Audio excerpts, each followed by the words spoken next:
Ja hea publik, olete oodatud küsima ja kommenteerima. Vestlusringi juures workshopis on nupp küsi, kasutage seda. Ja ma väga loodan, et mul tuleb vahepeal meelde ka pilk tõsta, siis andke mulle käega märku ja võtame hea meelega küsimusi, kommentaare publikust vahele, et seda parem see arutelu tuleb. Nii, me kõik teame ilmselt une pealt, mis on olnud Eesti senised majandus- ja ettevõtluspoliitika nurgakivid, lihtne ja soodne tegevuskeskkond, madal maksukoormus, hõlpus asjaajamine ja me kuulsime täna hommikul ja ilmselt seda infot sellest on ka tegelikult varem räägitud erinevatel aruteludel, näiteks Arvamusfestivalil Erkki Raasukese juhtimisel oli 2 päeva majanduspoliitika teemalisi arutelusid, et me peaksime mõtlema siis selle üle, kas me peaks edaspidi seda oma baaskomplekti, neid peamisi nurgakivisid täiendama sellise sekkuvama või selektiivsema majanduspoliitikaga ja mõned põhjendused kõlasid ka täna hommikul härra Fjäderi ettekandes. Kuna maailma kontekst on muutunud, meil tuleb vähendada oma väliskaubanduslikku sõltuvust mitmetest maailma riikidest, kes ei jaga meiega samu väärtusi, tuleb tugevdada isevarustavust, majandusjulgeolekut ja lõppeks on Eestis juba ammu mõistetud vajadust oma loodusressursse kõrgemale tasemele väärindada. Kuidas me selle teemaga suhestume, et kas ja mida meie sellis majandus- ja ettevõtluspoliitikas selles põhikomplektis oleks vaja muuta või seda oleks vaja täiendada? Meil ei ole selles teemas sugugi vaakum, meil on olemas teadus- ja arendustegevuse, innovatsiooni ja ettevõtlusstrateegia fookusvaldkonnad ja seal ju ka töö käib. Jaa. Ega ma seda pisut laialivalguvat teemat väga paremini sisse juhatada ei oska. Tõmban joone alla. Maris, ole sa hea esimesena, mis mõtteid see tekitab? Kuidas sa selle teemaga suhestud? No, nagu siin eelnevad ettekanded juba viitasid, et see maailm on läinud hästi segaseks, keeruliseks ja mõjud tegelikult erinevatele riikidele on ka erinevad, nagu näitas ka Läti, Leedu ja Eesti võrdlus. Eesti probleem võib-olla on kogu selles kontekstis on ka see, et kui seotus Soome ja Rootsiga ühtepidi on hea, siis meie sõltuvus nendest tähendab seda, et meie majandusnäitajad sõltuvad väga palju nende omadest, et kui nendel on keerulised ajad, siis on ka meil keerulised ajad. Leedul seevastu oma mitmekesisusega ta saab seda tasakaalustada, aga üks asi, mida kindlasti ma tahaksin Leedu puhul osutada, on see, et geograafiline asukord ikkagi määrab. Ja jah, Venemaa enam nendele nii-öelda tuge ei paku, aga ta on ikkagi Euroopa keskusele hästi lähedal. Mis on Euroopa keskus?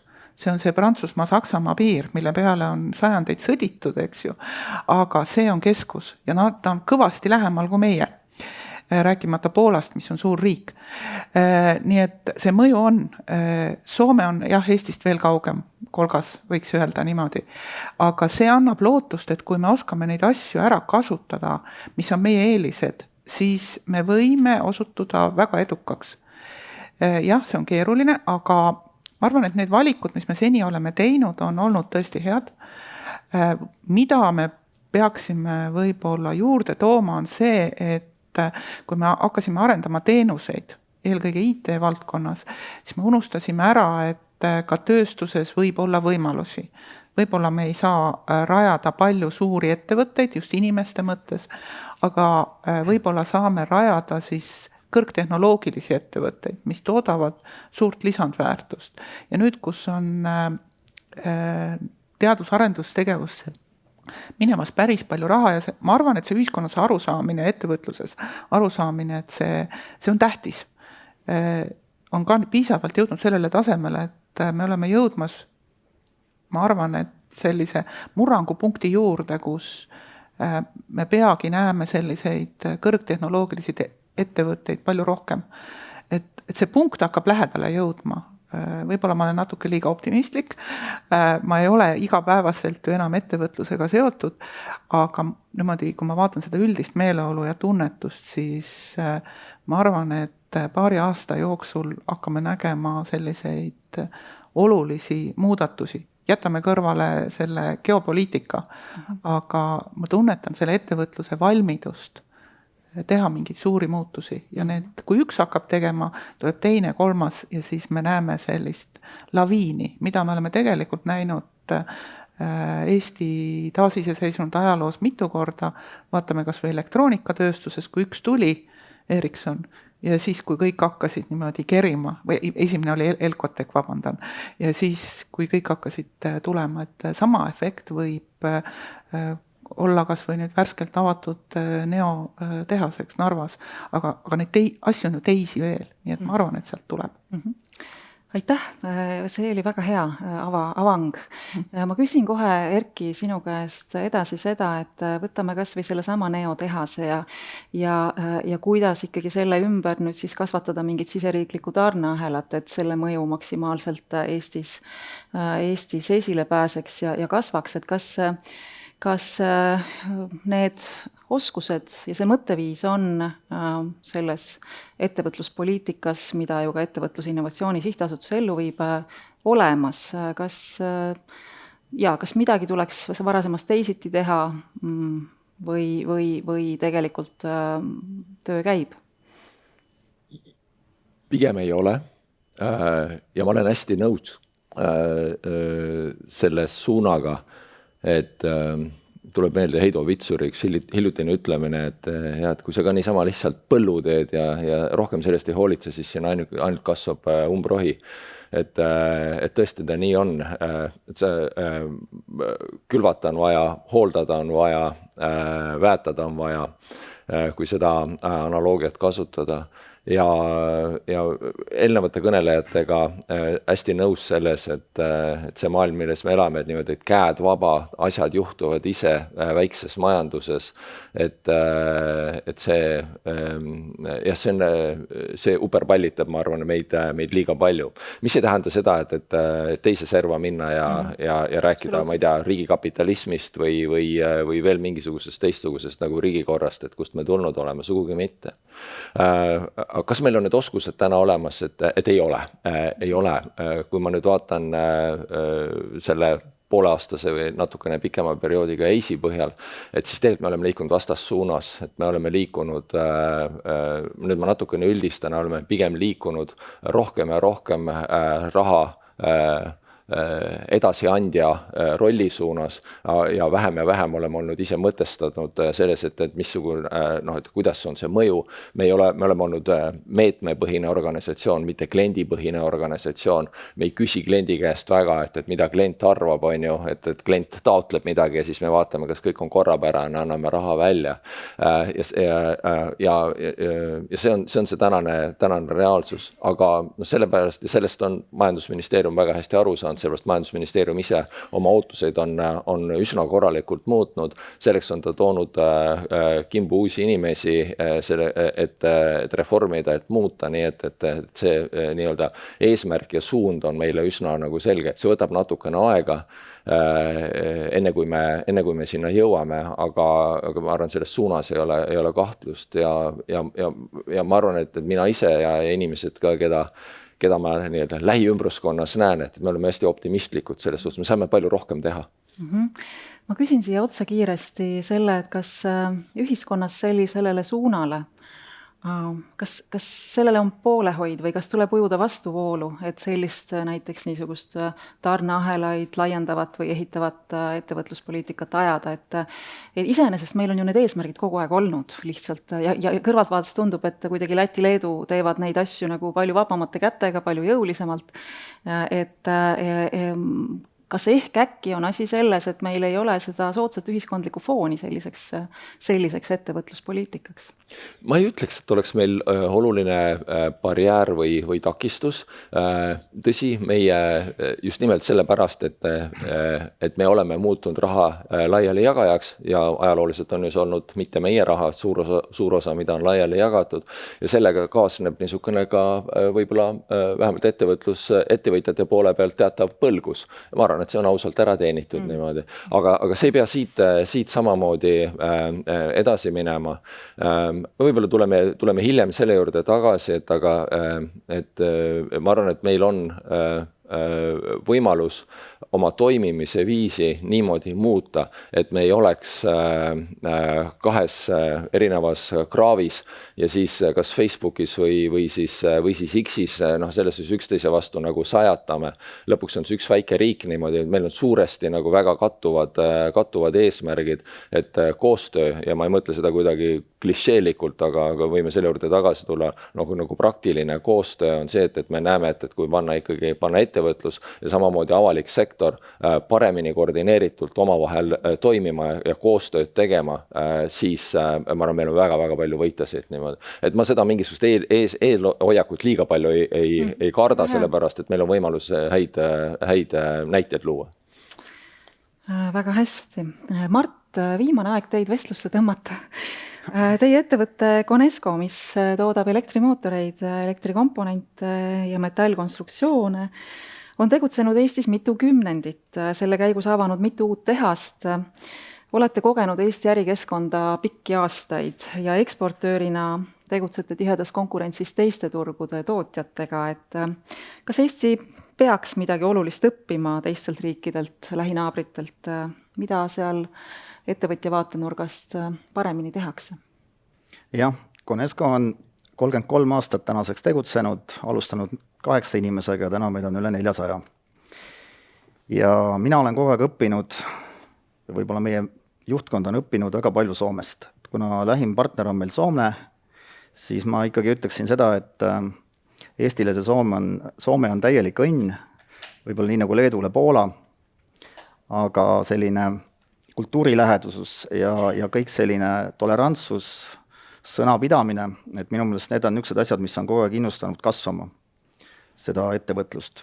Näiteks minu valdkonnas ka alustades lihtsalt tööjõu müümisega ja täna olla elektrimootorite suurim tootja ja komponentide sellele maailmas kraanadele, siis ma ütleks, et see ongi nagu 33 aasta vili. Olen kogenud väga palju probleeme ja võib-olla siin Eesti mõistes ma nagu näen läbivaks probleemiks ja täna veel valjemalt on ikkagi oskustööjõud. Me teeme väga valesti kõiki asju selles mõttes, et me kasvatame noori, läheb sinna kooli, kus ta tegelikult ei tea, mida ta veel tahab teha pärast ja siis tegeleme ümberõppega. Ja mina nagu näengi seda nagu kõige suuremaks võib-olla selliseks takistuseks, et miks me ei arene, miks me ei saa seda teha, et kui sul on rohkem inimesi, olen küll nõus, et innovaatika ja selline efektiivistamine siis ja uute keerulisemate seadmete kaasamine on kõik õige tee, aga paraku jääb ka sellist Leedu mõistes autojuhti mingil määral järgi ja me peame ka sinna kuidagi panustama, et kuidagi ekspordi teha. Ja kui me täna võtame, siis ma arvan, et Conesco puhul on meil küll olnud niimoodi läbi aegade, me oleme mõelnud 5-60% inimestest me oleme ise kohandanud, õpetanud. Ja kui me räägiks nagu seda, et seda asja võiks ju keegi teha, ehk siis kas kutsehariduskeskused, koolid samas maakonnas, meil on tehased 3 maakonnas või 2 maakonnas ja me näeme, et need maakonna siis kutsehariduskeskused kasvatavad teistsuguseid inimesi, keda tegelikult me ei vaja nii palju. Ja seal ongi niisugune kurb asi, et kui sa isegi selle sõnumi viid, et tegelikult üks 400 inimesega ettevõtte vajaksavad selliseid spetsialiste, siis tegelikult öeldakse, et selleks on 6 aastat, et me suudaksime seda protsessi pöörata ja niisugused haridusalasid sinna sisse tuua. Mis jääb üle meil see, ja mida ma olen nagu Saksast vaadanud, et on sellid õpipoisid, et siis hea küll, seesama ettevõte, kes neid nagu värbab, inimesi otsib, kasvatab ise nad. Mis see teeb? See kindlasti võtab maha efektiivsust alguses, kuna sa õpetad, mängid kooli sisuliselt ja tegelikult sa ei saa ka tasu selle eest, et sisuliselt sa teed ära ühe tehnikakooli töö ja õpetad selles inimese spetsialistiks.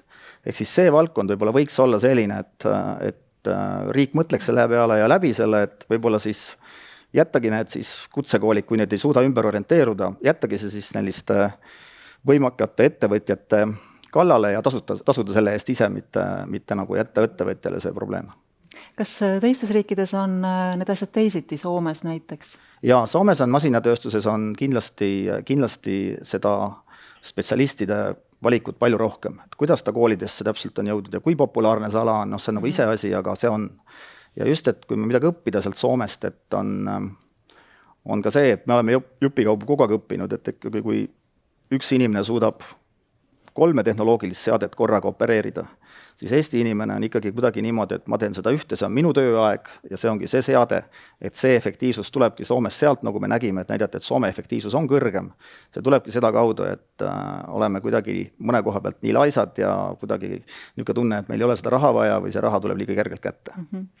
Ma küsin ühe küsimuse veel, et siduda ka selle eelneva teemaga, et kui te peaksite valima, see ei ole tegelikult reaalelus ju tõsiselt võetav valika, kui te peaksite valima, kas teie eelistus kaldub pigem sellise riikliku poliitika poole, mis siis tegeleb erinevate põhimõtteliselt soodsate raamtingimuste loomisega nii-öelda üle välja kõikidele ettevõtetele ühetaoliselt või siis selline poliitika, mis süveneb näiteks teie valdkonna, ütleme masinatööstuse tarneahela küsimustesse, eksporditurgude avamisse, et on selline rohkem spetsialiseeritud ja pigem siis üritab esile kutsuda ettevõtete vahelist koostööd ja avada turge ja lahendada siis ka võib-olla mingeid regulatiivseid barjääre, mis puudutavad just seda konkreetset haru. Kui te peaksite valima, kumb on olulisem? Minu meelest see on kõik näppude peale ja ajaloost näha, kui võimekas on mingisugune ettevõte, kuidas on ta riigile kasulik, kuidas on ta makse maksnud, kui jätkusuutlik ta on ja kui tegelikult mõelda nüüd nende toetuste peale, siis seda võiks kas või selle järgi arvestada, et kui sa näed, et seal on investeeritud ja sinna tuleb veel investeeringuid juurde teha ja see ettevõte on jätkusuutlik, siis sinna seda toetust anda. Olen igasuguste väikeste toetuste poolt skeptiline. Et ei ole meie võtnud koroona ajal ühtegi toetust ja sellist asja ja ma nägin ümberringi, kuidas seda võeti, et ma tegelikult ütleks, et see oli lihtsalt teatud kohtadesse valesti raha panemine. Kunagi ütles Juhan Parts majandusministrina, mul jäi hästi meelde, et kas ta seda porgandit, mis kasvab. Aga kui lihtne on kindlaks teha, kes täpselt ja kui palju parasjagu kasvab. Maris, tuleksin sinu juurde tagasi. Siin oli, sa rääkisid sellest, et on tõenäoline, et kogu see ka väliskeskkonna surve, aga ka Eesti ettevõtluse enda sisemised arenguprotsessid võiks viia nüüd mingi uue laineni, uue arenguhüppeni. Kas sa ei maininud otseselt, et kas ja mil määral sa seda sektorpoliitikat või tööstuspoliitikat oluliseks pead või pigem, et mida see peaks kujutama endast? Et kui mõelda sellele, et kas Eesti see niisugune ettevõtluspoliitika tööriistakast vajaks täiendamist või rohkem nihutamist sinna sellise sektorite vajadusi, sektoreid eraldi käsitleva poliitika suunas, siis mida see sinu jaoks tähendab? Kuidas seda nagu poliitikas, kuidas seda tõlkida siis eesmärkideks ja tegevusteks? No, ma lihtsalt oma professionaalsest ajaloost mäletan juhtumeid, õnneks küll mitte Eestist, aga ka üks suuremaid maailma majanduskriise on saanud alguses sellest, et teatud piirkonna riigid panid oma auru ühte sektorisse, elektroonikasse Kagu-Aasias, eks, ja mis sellele järgnes. Et see on võib-olla hea näide sellest, et tuleb olla ettevaatlik, et mitte panna kogu auru ühte kohta, et see võib lihtsalt mööda minna. Samas selline valikuline väljanoppimine, mida Eesti tegelikult on ju ka kasutanud, eks, kui me räägime kas või IT-tehnoloogiatest. See on nagu mõistlik, eks, et see on alati sellele väikse riigina, et kui sa oma tähelepanu keskendud, siis sa pead keskenduma mingit valitud valdkondadele. aga seal on terve hulk poliitilisi dilemmasid, ka ühiskondlikke dilemmasid, et esiteks sa ei tea, milline on see õige sektor, sa ei tea, kus on see piir ja alati tekib küsimus, et aga miks see, mitte mõni teine. Me oleme ju otsinud siin vist viimased veerand sajandit oma nutikaid sektoreid ja olles selles protsessis niimoodi riivamisi kogu aeg juures olnud, siis kahjuks on alati see, et tulevad ettevõtjad, kes räägivad, et aga meil on olnud minevikus ja me oleme suured ja tähtsad ja olulised. Ja nad on olnudki suured, tähtsad ja olulised. Aga riigina me peame vaatama tulevikku. Ja siis tekibki see küsimus, et aga järsku peaks midagi uut vaatama. Samas, seesama, kui Euroopa tasemel hakati otsima neid nutikaid valdkondi ja siis tehti kokkuvõte, mina vaatasin seda Euroopa kokkuvõtet, piltlikult öeldes kõik riigid korjasid välja enam-vähem, et samad 3 sektorit, eks, mis tähendas seda, et mitte ükski riik ei suutnud eristada seda konkurentsieelist, milles on. Nad tahtsid valida tegelikult tollel hetkel kõige perspektiivikamatena näivad valdkonnad. Uudsed ja perspektiivikama näivad valdkonnad. Nii et selline otsimine ka alati ei aita, nii et me peame ühelt poolt, ma ütlen, lahendust ei olegi nagu selles mõttes, et vajutame näpuga sinna peale, vaid see peab olema ettevõtlussektorist sisemiselt tunnetatav, et millised sektorid on valdkonnas aktiivsemad. See peab olema ka laiemalt tunnetatav, et jah, see on kasulik, vajalik, et seal on perspektiivi ja ka riigile. Ja kui täna siin see esimene ettekanne just puudutaski neid riske, sellest, kuidas riigid on sunnitud teatud mõttes hakkama tegema valikuid, siis eks meie oleme ju ka neid valikuid teinud kaitsetööstuse mõttes näiteks. Ja see on selles mõttes hea näide, et see on ausaadavalt väga legitiimne valik hetkel, kuna kogu inforuum seda igatepidi toetab. Teiste valikutega meil ei ole nii lihtsalt läinud. Ja teiste valikutega ongi keeruline, et ma ju tean ka seda, eks, et see sama piimatööstus, et me oleme ju Eestis pingutanud. No ei ole tulnud, eks, et on piisavalt olemas tehased, suuremad, aga ikka peame piima Leetu. No ei saa sellest asjast kuidagi üle, et siia koha peale luua sellist nii suurt monopoli kahjuks tuleks siis ütelda, et kui me tekitame nii suure ettevõtte Eestisse. Et see on keeruline valik ja see, ma arvan ka seda, et suure tõenäosusega mingite selliste ettevõtlusorganisatsioonide, riigiorganisatsioonide sellises koostöös paratamatult tuleb teha mingeid valikuid, milles selle valikute tegemisel on tihti võib-olla tõesti sellised geopoliitilised valikud, mis sõltuvad logistikast, julgeolekust ja võib-olla ka rohkem ressurssidest, mis meil tegelikult on olemas. Et kas või diskussioon, kas me tahame energiamahukat tootmist või mitte, kas me tahame tööjõumahukat või teadmismahukat tootmist, aga mulle tundub siiski, et ka riigi tasemel on aru saadud, et töötlevat tööstus on olnud päris pikka aega natuke sellises unustatud seisukohas, et on aidatud, aga võib-olla tõesti väga väikestele ettevõtetele. Nad on väga nunnud, toredad ja piirkondlikult võivad olulised olla, aga nad ei anna suurt efekti terve majanduse jaoks, kahjuks. Nii, ma lugesin siit välja, et pigem selline ettevaatlik hoiak. Ma vaatan korra saalis ringi. Kas keegi sooviks sellesse diskussiooni sekkuda? Suurematu võimalus. Ja see kohe jõuangi. Kui saalis ei ole, siis ongi järg täpselt jälle taas Erkini jõudnud. Jaa. Ma pigem vaba mikrofon ja siis ma küsin selle küsimuse. Nii et ja, ma kõigepealt hakkaksin sellest sektorist peale, või sektori niisugusest vaatest, et ma arvan, et see on, et saaks paremini seda vaadet ja see ei ole sektor. Kui me räägime sektorist, et kui me ütleme, et sama piimatööstus meil oli, et see, kas piimatööstus on konkurentsivõimeline siis lähiturgudel või ka kaugemal, ei ole öelda lihtsalt, et piimatööstus see on liiga vähe. Seal on sees mingisugused komponendid, mingid oskused, mingid võimekused, mis teevad selle piimatööstuse kas konkurentsivõimeliseks või mitte. Ja kui ma tahan välja jõuda, ongi see, et ma arvan, et nende sektorite asemel ja sektorite otsimise asemel, ma arvan, et see vastus on rohkem peidus võimekustes. Et kui me räägime nendest realiteetidest, mis meil on ja mis meil ei ole, kus koha peal meil on šanss, kus me juba kasvavad porgandid saame kasta niimoodi, et siis ma arvan, et see debatt peaks käima nagu võimekuste ümber. Üks asi, et kus me oleme üldiselt, pigem oleme väga kehvad, aga ma arvan, et üleüldse maailmas hakkama saamiseks on see, et me ei oska müüa.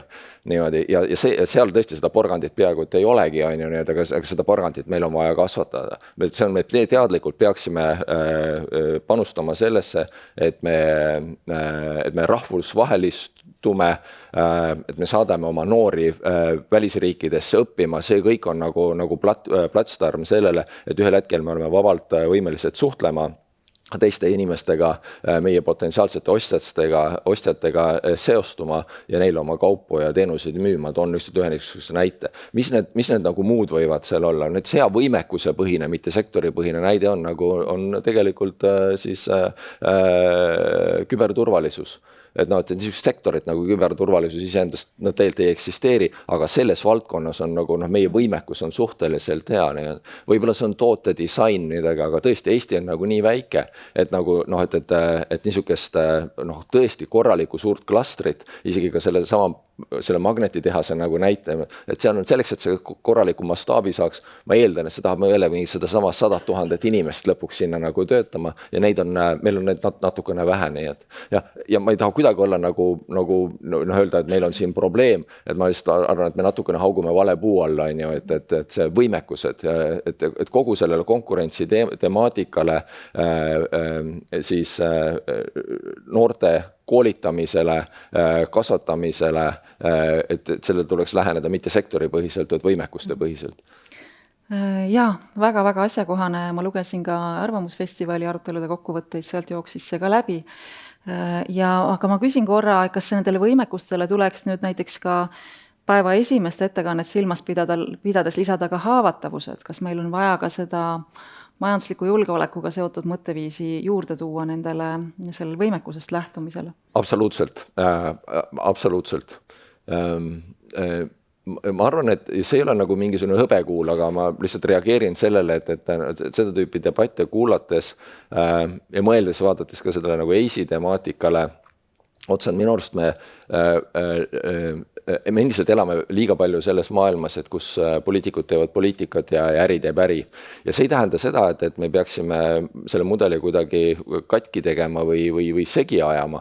Et ma arvan, poliitiline mandaat on äärmiselt tähtis ja need demokraatia poolt tõmmatud piirid on väga-väga tähtsad. Aga seesama konkurentsivõime ekspert kogu on minu arvates on väga hea näide sellest, et kuidas, mitte küll siin nii väga ettevõtjad, kuivõrd valdkonna spetsiifiline teadmine tuleb poliitika tegemisele suhteliselt lähedale, niisuguse mitteohustavas vormis on ju need, ja ma tahaksin selliseid mudeleid palju rohkem näha. Et üks võimalus on see, et me defineerime 10 neid, võib-olla 10 on palju, võib-olla 8, meil on ka see sama majandusefektiivsuse nõukogu siis peaministri juures, jällegi ma arvan, et see alati võib-olla natuke ajastusest rääkida ja võib-olla olla ka mõnes mõttes skeptiline, aga ikkagi pigem hea vorm on see, et kus siis ettevõtlus kohtub poliitika tegijatega. Võib-olla see sama konkurentsivõime, võib-olla siin on meil koht, kus kasvatada seda natukene edasi, et see olekski majandusarengu ekspert kogu. Ja ma isegi formaliseeriks neid võib-olla rohkem juurde. Mis see tähendab on see, et ta ei ole klubi, kes tuleb lihtsalt kokku ja midagi arutab, vaid ta on ka formaliseeritud, et ta on üks meie majanduspoliitika tegemise osa. Ta on näiteks nimetamiskomitee on tänaseks on tegelikult formaliseeritud.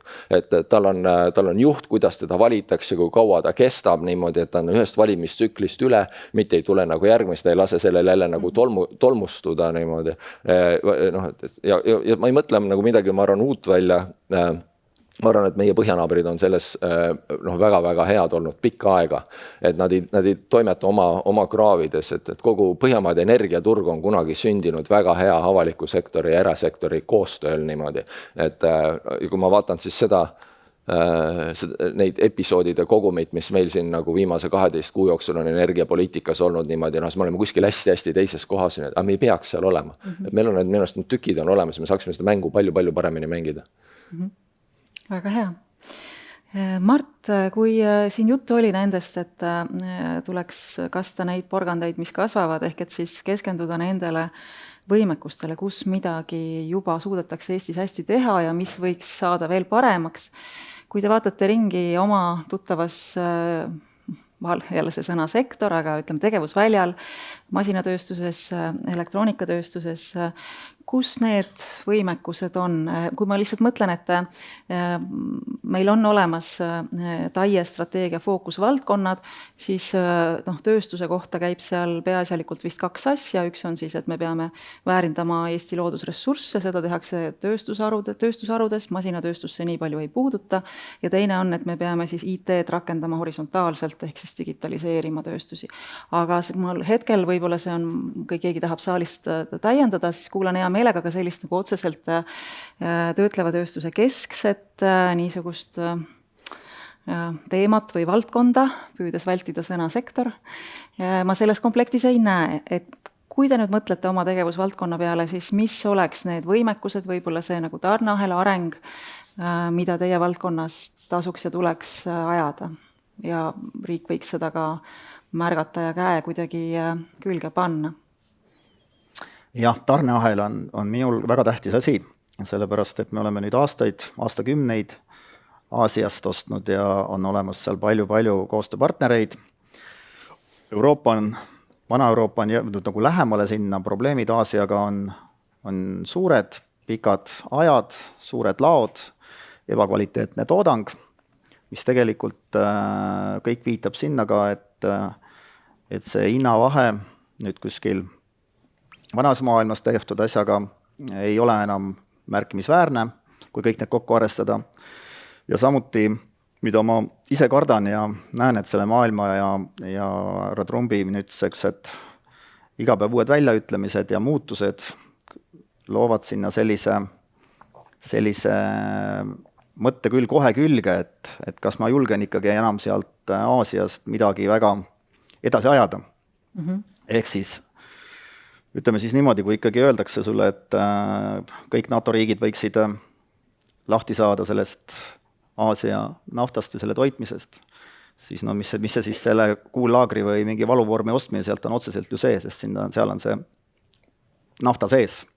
Ehk siis ühel hetkel, kui ikkagi läheb see sinna paika, et me tõesti peame sellest kõik loobuma, siis on küll väga raske lugu, mis saab toimuma, et kus neid komponente ikkagi tuleb, sest täna tuleb enamustele ettevõtjatele valdavalt palju tuleb ikkagi Aasiast. Ja selles suhtes ma olen juba ma juba enne koroonat hakkasin tõsiselt vaatama alternatiivseid kanaleid ja oleme ka leidnud neid ja tänaseks, nagu ma ütlesin, et see Aasia vahe, isegi rahaliselt vahe ei ole enam märkimisväärne, kuna pikad toimetusajad 3 kuud ja et aina rohkem ma kaalun seda, et ikkagi kasutada võib-olla küll sipa kallimat, aga kvaliteetsemat ja otse tootesse tulevat kaupa. Mis selleks nagu vaja on loomulikult vaja logistika korralikult panna. Räägime kindlasti Rail Baltica on 5+ asi, mis peaks tulema, see on selge ja jääma. Samuti seal peaks toetama kõik ka sadamad, kuna kui me räägime, et Eestis kui eksportivast riigis, siis ilma korraliku logistikata nii tarneahela poolest kui ka ekspordist mingi asi ei toimi. Ja võib-olla siin jälle, kui me räägime siin, eks ole, Leedu Kesk-Euroopasse sinna lähedalt oma autotranspordiga Saksasse, Poolasse, igal poole laiali Prantsusmaale viia on nagu lihtne asi. Me oleme siin kuidagi Põhjamaa kesksed, võib-olla mõned asjad lähevad ennem laevaga Soome, sealt läheb maailma laiali, et toime tobedaid ringe, tobedat aega, tobedat kulu. Et kui me nüüd selle logistikaketi ikkagi saaksime jõudsalt edasi ja kas need maanteedki, mis meil siin jooksevad, on sinna Riia suunda, et mida täna tegelikult ei ole olemas. Et kui niisugusesse kohta ikka jooksuga panustada ikkagi, et see on üks tõuge kohe, mis on igaühele kindlasti selge, et see teenindab ühte eesmärki. väga hea näide, et selles tänases maailmas on mingid investeeringud, nende kiire ärategemine muutunud oluliselt tähtsamaks. jah, ja just ma mõtlen seda, et ise ka liikudes Eesti peal palju ringi, et ei taha küll kritiseerida, aga ütleme, kui ei ole nagu võimekust põllu peale teed ehitada, kui räägime, et Soomes ja mujal ehitatakse ja Hispaanias läbi mägede ja tunnelite kiiremini oluliselt kui Eestis põllu peale, siis ei saagi midagi. Ja kui me teeme siin umbes kergliiklustee kuskile Kapa-Kohilasse sama laia sinna kõrvale nagu üks rida ja räägime, et rahas ei ole, et siis on ka kurb. Tegelikult oleks vaadata prioriteedid paika. Ma küsin ühe jätkuküsimuse. See oli väga hea näide sellest, kuidas on need samad haavatavused tekkinud ja siin tuleks siis ka, et seesama, ütleme, majanduspoliitika laiemalt peaks neid haavatavusi arvesse võtma ja mingeid asju siis kiiremini tegema, kusagile midagi lisama.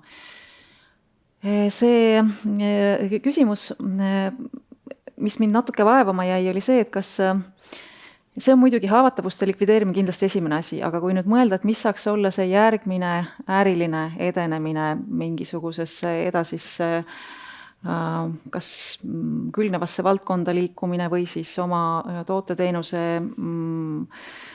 järgmisele tasemele viimine, kuidas te seda olukorda näete, et kas seal on midagi sellist, mis võiks kaasa tõmmata rohkem kui ainult teie ettevõtte, et mis võiks olla selline tõuge võib-olla tervele suuremale hulgale ettevõtjatele, kellega te koostööd teete Eestis? No, mina kindlasti seda ütlen, et mida ma ise ka tunnen, et kui sa ei investeeri, siis jääd rongilt maha. Et see on selge, et sa pead seda ka tegema, olenetama selles, kas sa nüüd näed, et see järgmine aasta võib-olla ei vaja seda seadet 2 vahetust või 3 vahetust, aga kui sa näed pikemalt ette, et sellel tegelikult on vajadus, siis tee see täna. Ja see oli mulle päris hea üllatav selline teade, et Leedu kunagi sinna masinatööstusesse hästi ammu aega juba investeeris kõvasti nendesse seadmetesse ja nüüd alles on neid vilja siin nagu natuke näha. Ja siin on siis mingisugust paralleeli võib tõmmata, et mida me võiksime võib-olla ka teha. Väga hea. Sellist tehnoloogiat ja loomulikult ei saa sa niisuguste vanade asjadega enam ei kvaliteeti, ei efektiivsust ega midagi teha, et selge see, et nende aeg on läbi, et ajad käivad küll kiiresti, mis on täna juba ikkagi 10 või 12 aastat vana seade, et tuleb ringi vaadata. Nii, ma korra jälle heidan pilgu saali, kõik on väga vaikne, rahulik. Küsin, Maris, sinult seda, et tulles korra tagasi selle juurde, et võib-olla siis see väliskeskkonna turbulents ja need uued tekkinud haavatavused ja et me peame natuke teisipidi hakkama või me peame täiendava aspekti lisama sellesse majanduspoliitikasse. Ja kuidas sa seda hindad, kas selleks tuleb midagi käivitada, kas või Riigikogu tasandil käivitada mingisugused protsessid, et hakkame nüüd neid riske ühiselt hindama riigi ja ettevõtjatega koos ja tegema mingit kava, kuidas neid maandada? Ma olen neid protsesse nüüd erinevatel viisidel näinud erasektori poole pealt ja ka riigisektori poole pealt. Mis on erinevate selliste uuringute ja süvenemiste kasu, on tavaliselt see, et seda ei saa mõõta. See kuidagi jõuab inimeste mõtlemisse siia kuklasse, seda peab tulema piisavalt palju, et inimesed saaksid aru, et teema on oluline, et ta on tähtis, et teda korrutatakse, nagu kordamine on ikkagi see tähtis element. Ja siis, kui kriitiline mass inimesi saab aru poliitikas, et jah, see on tähtis, oluline, siis hakatakse ka tegutsema. Nii et ja võib-olla see äratundmine tuleb liiga hilja. Kõige raskem on see, et meil on tihtipeale mõeldud nii, et teeme arengukava ja siis asjad liiguvad. No ei liigu. Nii kaua, kuni ei ole juhtide tasemel arusaamist, et tuleb midagi teha. Nii kaua me võime kirjutada 10 arengukava, mitte midagi ei liigu. Et see arusaamine tuleb kohale viia. Ja võib-olla tõesti on rohkem see häda, et siin selles majas 101 inimest ja siis eks neid teisi inimesi on ju muudes kohtades ka valitsuses ja taustajõudude osas. Neid inimesi, kes tajuvad ühe või teise valdkonna nagu võtmetähtsust, ei pruugi alati olla see kriitiline mass. Ja siis ongi see, et kes suudab selle asja käivitada. Et noh, seesama asi, millest räägitakse, siin oli ennem juttu haridusest, eks, et mida me õpime. Minu arust me räägime seda alates 89. aastast alates, et me peame tegelema haridusega, et inimesed õpiksid selle ja nii edasi. Aga mis on nagu tõrge, seal on niisugused pisikesed käitumuslikud tõrked, enam ei taha lapsevanemad lasta oma lastel minna kaugemasse linna kooli õppima, eks. Meil on väga palju räägitud kutsehariduse mainest, ka sellest, et noortel on mingid sellised populaarsed valdkonnad, mida nad õppida tahavad, aga sellel ei ole võib-olla tulevikus, kui nad lõpetavad seda suurt perspektiivi, et minnakse õppima huvi pärast. Et neid asju on hästi palju ja Eesti mõttes on võib-olla, kui me vaatame tööstuse poole peale, on see, et väga paljude inimeste jaoks on endiselt see, et tööstus, et see on midagi musta, räpast. Et minu noores kooli ajal veeti meid tehastesse näidati ja siis oli tõesti vahetevahel must ja räpane, eks. Ja võib-olla peletaski eemal, aga vahel ma mõtlen, et võib-olla peaks noored viima sellisesse moodsasse ettevõttesse näitama, et ei ole must ja räpane, võib-olla väga põnev. Me oleme suutnud või tasapisi hakanud ju muutma ka seda arusaama, et mitte piisavalt veel, et tehnoloogia õppimine on mõistlik, kasulik ja seda võib teha erinevatel tasemetel. Sa ei pea minema kõrgkooli, see võib olla kutsehariduse tasemel, et me jõuaksime ka selleni, et matemaatika, füüsika, keemia, need on olulised asjad, et inimesed teaksid. Et lõpuks ehitaja, kui ta oma tööd teeb, siis ta kasutab ju ka füüsikat, ta võib pruugi sellest aru saada. Et viime selle lasteni, et siis nad õpivad selle asja selgeks. Ma olen kindlasti väga nõus sellega, et ükski asi ei juhtu enne, kui otsustajad või poliitikakujundajad või kõrgel tasemel poliitikud selle omaks võtavad ja sellest selle oma asjaks teevad. Aga mul on väike mure, arvestades näiteks peaesineja ettekannet, et võib-olla see tõdemus tekib liiga hilja. et see on see küsimus. Ma olen nõus, et ilma ei juhtu või enne ei juhtu midagi, aga võib-olla siis, kui see juhtub, äkki me oleme midagi maha maganud. Tuleb rääkida. Ja, Mart, olge hea. Ma tahaks võib-olla Marise jutule siin jätkata seda, et ma olen 10 aastaid siis koolist otsinud inimesi, spetsialiste rakenduslikust ja kui nüüd rääkida just nendest noorte tulevikust ja nendest isadest, emadest, siis võib-olla tahavad ka laps raha hakkaks teenima. Siis toon nagu näite, et täna väga raske leida rakenduslikust kõrgkoolist omale inimest, kui sa seda esimesest kursusest endale ära ei laulata juba. Ja nendel on kõigil on palgad ette teada, mis saab ja mis on nende suvepraktikad, et see süsteem toimib väga hästi. Lihtsalt ma arvan seda, et need inimesed, kes praegu neid haridustöid ja muid teevad, et tuleks läheneda sealt ka avalikus sektoris, nagu piltlikult öeldes tootmises, natuke nagu tükitöö või siis nagu tulemuspalgaga. Et kui sa ikkagi ei saa hakkama sellega, et kustutada mingid siis, ma ei tea, räägime siis kas gümnaasiumid vähemaks ja rakenduslikke kõrgkoole või siis kutsekoole juurde, see on tegelikult tehtav ju. Et kui kiiresti, see on ise asi, aga see on tehtav. Kuidas me ei saaks nagu niimoodi minna ja aastaid rääkida seda, et võib-olla kui tõesti seal vaja on, et siis 10 aasta pärast me tekitame see eriala sinna kutsekooli. Et minu meelest oleks nagu tehtav, võib-olla ma väga kaugel olen sellest, aga kuidagi nagu tunduks. Arengusooviga riigist me oleme tänaseks saanud viimased 10 aastat küll võib öelda, võib-olla see hetk oligi see, et kui me hakkasime peenhäälestamisest rääkima, soovimata seda kuidagi üle rõhutada siin, aga täna me ikkagi väga palju asju oma nagu riigikorralduses teeme nii vähe ja nii hilja kui võimalik. Ja vaadata, tulles tagasi selle esimese esitluse juurde ka, et maailm on habras. Ja sellises maailmas muidugi on see, et kuidas hakkama saad, ei ole vahet, kas sa oled suur või oled väike, võib-olla väiksena on sul isegi, see dünaamika on parem, aga see, et sa oled vilgas, see, et sa proovid nagu kurvi taha vaadata, et sa proovid natuke ette vaadata, see on peaaegu ainukene viis selle tegemiseks. Ja minu jaoks on nagu, ma ei ole seda nagu läbi ammustanud, aga et kui halvasti meil peab minema ennem seda, et kui me uuesti nagu nii-öelda kollektiivselt üles ärkaksime ja et me ei teeks asju nii hilja. kui me vaatame riigi rahandust, eks ole, et noh, siis me kelgutame sellega nii palju, kui me nagu enam ei saa ilmselt võlga juurde võtta, et kui me paneme kolaki vastu seina niimoodi, siis ütleme, nüüd tõesti enam mitte midagi ei saa teha. Ja see ei tundu mulle kuidagi nagu mõistlik noh, niisugune elukorraldus või iseenda nagu tuleviku noh, nagu voolimine niimoodi.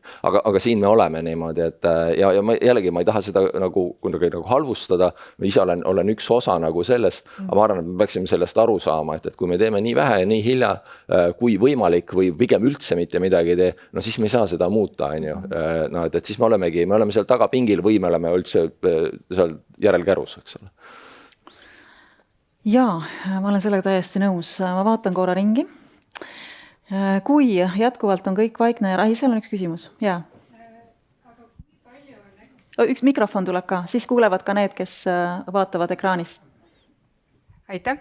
Et minu poolt üks võib-olla mõte või isegi poolik küsimus, et kui palju on probleem tegelikult ka sektorite vahelise koostöö mõtestamine, et kui me räägime fookussektoritest, fookusvaldkondadest, siis tegelikult ka kompetentsidest, siis ükski valdkond ja sektor tegelikult ei toimeta iseseisvalt, et seal on ikkagi majanduses seos, et kui me räägime kaitsetööstusest, et meil on vaja tugevat kaitsetööstust, siis kaitsetööstus tegelikult läbi tarneahelate teeb koostööd keemiatööstusega, materjalide tööstusega, kuni IT, isegi loomesektorini välja, kus tuleb virtuaalreaalsus, simulatsioonitarkvarad, disain ja nii edasi, et kui palju me oleme sellele nagu tähelepanu pööranud kogu fookussektorite ja kompetentside määratlemisel.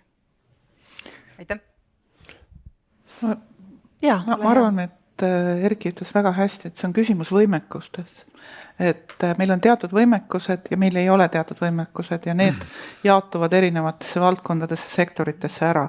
Ja siis olenemata sellest, mis sektoris sa oled, kui kõik tahavad mingit konkreetset võimekust tugevamaks teha, siis ja näevad seda vajadust, siis suudetakse seda ka muuta ja ära kasutada. Ja seda saab kasutada valdkondade üleselt. Ja just nimelt ütleme see horisontaalne liikumine, need horisontaalsed oskused. Meil on vaja disainioskusi kõikides valdkondades, sest oma toodet muuta.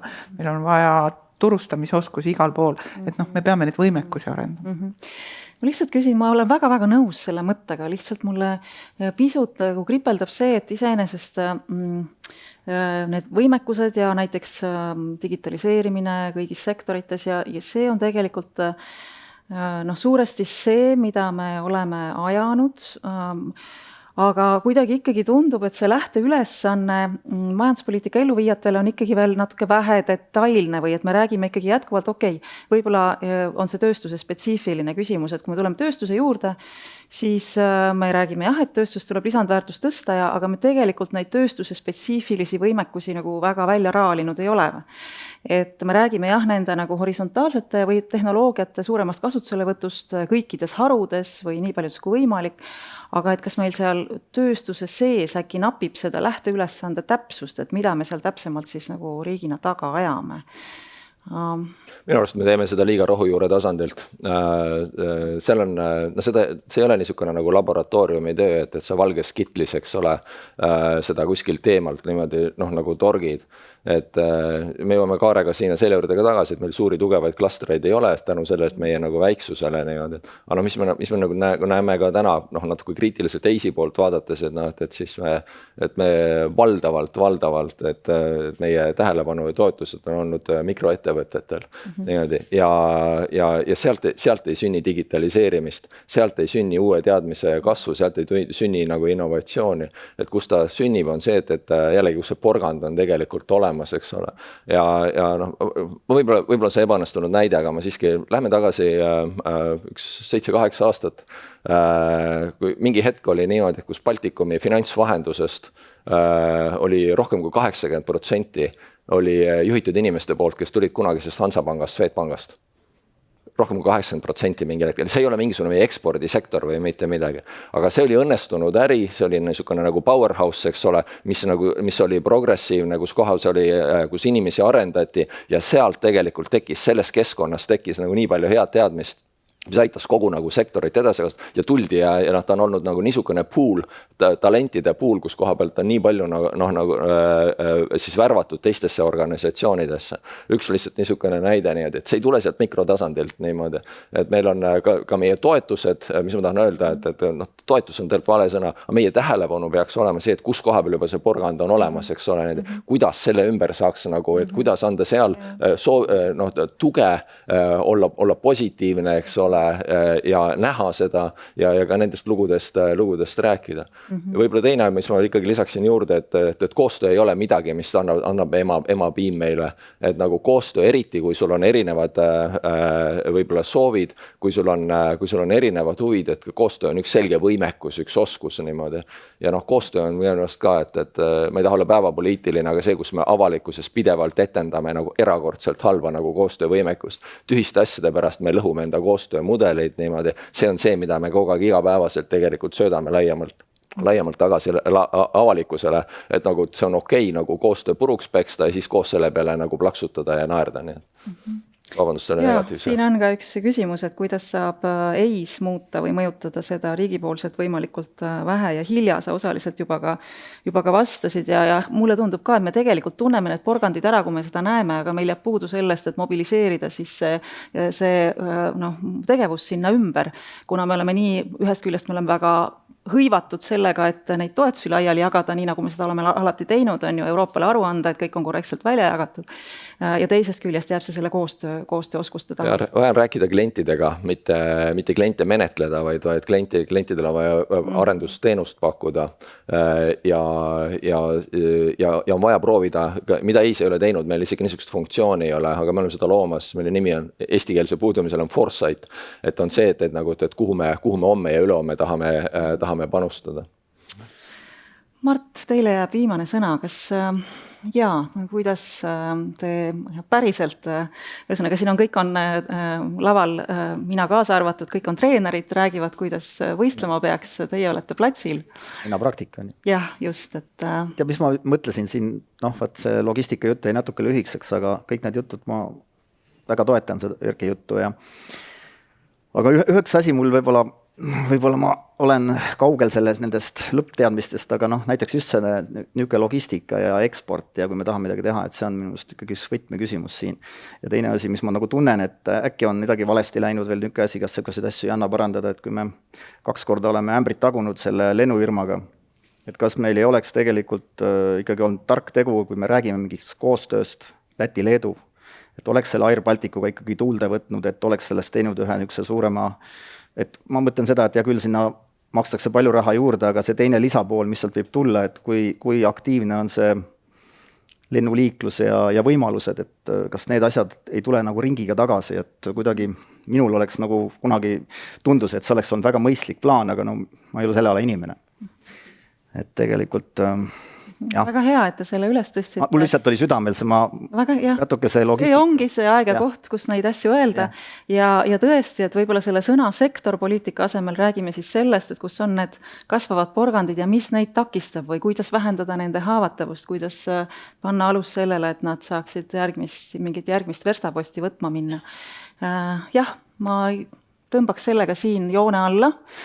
Hea publik, suur aitäh kannatamast see täiendav 5 minutit, mis me oleme lõunapausi arvelt juba kulutanud ja ootan teid kõiki tagasi kell 13.15 ja kes peab varem lahkuma, ma loodan, et seda ei juhtu siiski. Olge head, andke meile tagasisidet, ma loodan, et Workshopis on roheline nupp nimega ülesanded, et siis vajutage seda ja andke teada, kui kasulikuks te seda enne lõunat pidasite.